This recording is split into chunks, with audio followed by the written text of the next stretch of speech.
Une cour de récréation comme les autres, avec ses disputes et ses petites bagarres qui cachent parfois des dangers plus sournois. Dans toutes les écoles de France, des élèves sont martyrisés tous les jours par leurs camarades. Ils sont victimes de harcèlement collectif. Un enfant sur 10 est concerné par le harcèlement dans la cour de son établissement scolaire en France. Un rapport qui fait état d'une augmentation inquiétante du nombre de cas de violence à l'école. Petite Émilie, 6 ans et demi, est l'unique fille d'une famille reconstruite. Une mère pour qui elle est toute sa vie, et un beau-père qui l'aime comme si elle était de lui.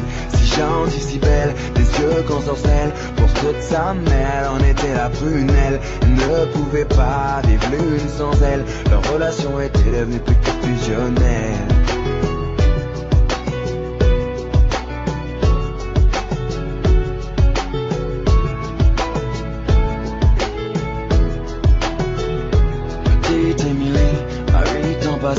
Rien n'a changé sauf qu'elle a déménagé. Fini la campagne isolée. Elle vit maintenant en ville car sa maman fut mutée.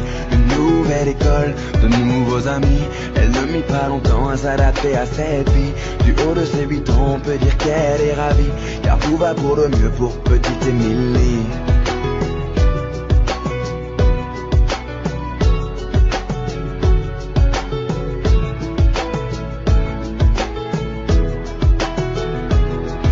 Émilie, à 10 ans, était devenue une petite fille comblée. On peut dire que l'école lui plaisait. Bonne élève pour maman, elle en était une fierté.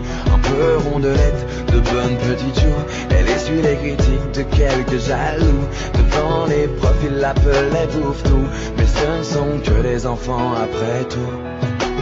Depuis quelque temps, une nouvelle forme de violence se développe sur les réseaux sociaux. Elles prennent différentes formes, elles peuvent prendre la forme de châtiment corporel, mais elles peuvent aussi prendre une forme plus insidieuse, qui est tout ce qui est la violence plus psychologique. Petite Émilie, à 12 ans maintenant, adolescente enfermée aux grandes dames de maman.